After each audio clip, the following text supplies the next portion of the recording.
सर्वसामान्य माणसांच्या मते रक्तातील व लघवीतील साखरेचं प्रमाण वाढलं म्हणजे मधुमेह झाला. मधुमेही रुग्णांनाही याविषयी फारशी माहिती नसते. अगदी खरं सांगायचं तर मानवी शरीरातील हॉर्मोन्सच्या असंतुलनामुळे मधुमेह होतो. हे नेमकं कसं होतं ते आपण विस्ताराने पाहूया. आपल्या शरीरातील प्रत्येक पेशीला जिवंत राहणे व आपलं कार्य करणे या दोन गोष्टींसाठी ग्लुकोजची आवश्यकता असते. म्हणजेच ग्लुकोज हे पेशींचं इंधन आहे. जेवण घेतल्यानंतर अन्नाचं पचन होतं. अन्नातील कार्बोहायड्रेट युक्त पदार्थांचं रूपांतर ग्लुकोज मध्ये म्हणजेच साखरेत होतं. अतिरिक्त साखर ग्लायकोजेनच्या स्वरूपात राखीव साठा म्हणून लिव्हर व स्नायूंमध्ये साठवली जाते. ती आतड्यांमधून रक्तात मिसळते आणि रक्तातून ती आपल्या शरीरातील सर्व पेशींना पुरवली जाते. आहार पचनाच्या या टप्प्यावर इन्शुलिनचं काम सुरू होतं. आधी आपण इन्शुलिन म्हणजे काय हे थोडक्यात बघूया. पोटामध्ये जठराच्या मागच्या बाजूला स्वादुपिंड म्हणजेच पॅनक्रियास नावाचा अवयव असतो. ही एक ग्रंथी आहे.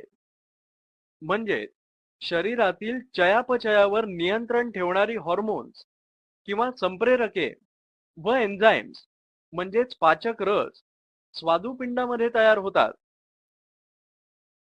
स्वादुपिंडामध्ये आयलेट्स ऑफ लँगरहॅन्स नावाचे पेशीचे पुंजके असतात. याच्या रचनेमध्ये वेगवेगळ्या प्रकारच्या पेशींचा समावेश असतो. त्यातील बीटा प्रकारच्या पेशी इन्शुलिन निर्मितीचं कार्य करतात. शरीराच्या गरजेनुसार कमी जास्त प्रमाणात इन्शुलिन रक्तामध्ये सोडलं जातं. रक्तातील साखरेचा शरीरातील पेशींमध्ये प्रवेश होणे या गोष्टीसाठी इन्शुलिनची आवश्यकता असते. म्हणजे आपण जर अशी कल्पना केली की पेशी भित्ती म्हणजे सेल वॉल ही एखाद्या कुलपाने बंद केली आहे, तर ग्लुकोजच्या प्रवेशासाठी हे कुलूप उघडणं गरजेचं आहे. आणि या कुलपालाच शास्त्रीय परिभाषेत रिसेप्टर असं म्हणतात. प्रत्येक कुलपासाठी ठराविक किल्ली असते ना, तशीच या रिसेप्टरसाठी इन्शुलिन ही किल्ली आहे. इन्शुलिनमुळे ग्लुकोज पेशीला वापरता येते. याशिवाय यकृतातील साखरेच्या उत्पादनाला प्रतिबंध करण्याचं काम इन्शुलिनद्वारे होतं. म्हणजे रक्तातील साखर पेशींपर्यंत पोहोचवणे व यकृतातील साखरेवर नियंत्रण ठेवणे अशा दोन्ही मार्गांनी रक्त शर्करा नियंत्रित ठेवण्याचं अत्यंत महत्त्वाचं काम इन्शुलिन करतं.